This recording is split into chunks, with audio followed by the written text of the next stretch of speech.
বাংলাদেশও তো এইবার বিশ্বকাপে একটা বিষয়ে চ্যাম্পিয়ন হয়েছে, আপনারা কি জানেন?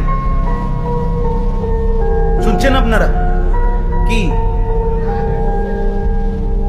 এবারের বিশ্বকাপ ফুটবলে একটি বিষয়ে বাংলাদেশ সর্বোচ্চ হয়েছে, জানেন?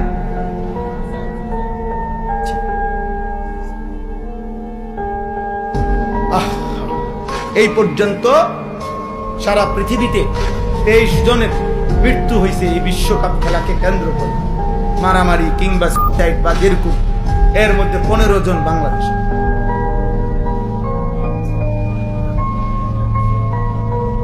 বাংলাদেশ ফার্স্ট হয়েছে বিশ্বকাপ ফুটবলের জন্য জীবন দেওয়ার ক্ষেত্রে।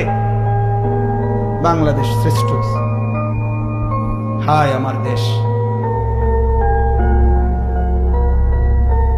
এই আমার বাংলাদেশ, এই আমার যুবক। ভেবে দেখো বিষয়টা, হাসির বিষয়টা। সারা পৃথিবী মিলে 23 জন, এর মধ্যে 15 জনই বাংলাদেশ। এর চাইতে বড় দুঃখ আফসোস কি হইতে পারে? অনন্তকালের জন্য নিজের জাহান্নাম তৈরি করা আফসোসের বিষয়। রাসূলুল্লাহ সাল্লাল্লাহু আলাইহি সাল্লাম বলছেন, যে ব্যক্তি শরীরের মধ্যে ট্যাটু উল্কি আঁকে তার উপরে 24 ঘন্টা আল্লাহর লানত। লাআনাল্লাহুল ওয়াশিমাত ওয়াল মুস্তাওশিমাত। এই যে দল নিয়ে মাতলামি এবং যেই খেলোয়াড়কে নিয়ে সবচেয়ে বেশি উল্লাস, তার সারা শরীরে উল্কি আঁকা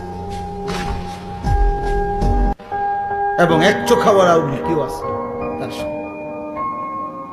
উল্কি বোঝেন না? মানে যে ছবি আঁকে শরীরের মধ্যে ট্যাটু, এর মধ্যে এক চোখওয়ালাও আছে। এক চোখ সরাসরি দাজ্জালের কি। অতএব প্রিয় ভাই,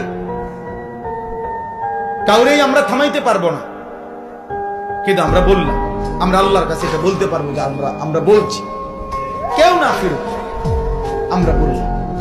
আমি বহু চিৎকার করছি এই গত 1 মাসে, এই খেলাকে কেন্দ্র করে আমি বহু কথা বলছি, আমার বয়ান বহু বলছি। আজকে ছেলেরা তোমাদের কাছে অনুরোধ করলাম, একজন মুসলমান হয়ে, মুসলমানের ঘরে জন্ম নিয়ে, বাপ মা মুসলমান, এইভাবে আল্লাহকে ছেড়ে দিও না। একদিন দুনিয়াও লজ্জিত হবে, আখিরাতও লজ্জিত হবে। দুনিয়াও ইজ্জত মিলবে না রে আব্বা, দুনিয়াও ইজ্জত। প্রতিদিন বাংলাদেশে এক তো হলো রাজনীতি, আরেক হলো আন্তর্জাতিক ষড়যন্ত্র। আন্তর্জাতিক এই পরিমাণ এই ছোট্ট দেশ নিয়ে ষড়যন্ত্র, প্রতিবেশীরও ষড়যন্ত্র, আন্তর্জাতিক শক্তিরও ষড়যন্ত্র। এই জন্য প্রতি মুহূর্তে যদি একবার উল্টে যাই, দুশ্মনের টার্গেট হয়, তাইলে আরেকবার ঘুরে দাঁড়াইতে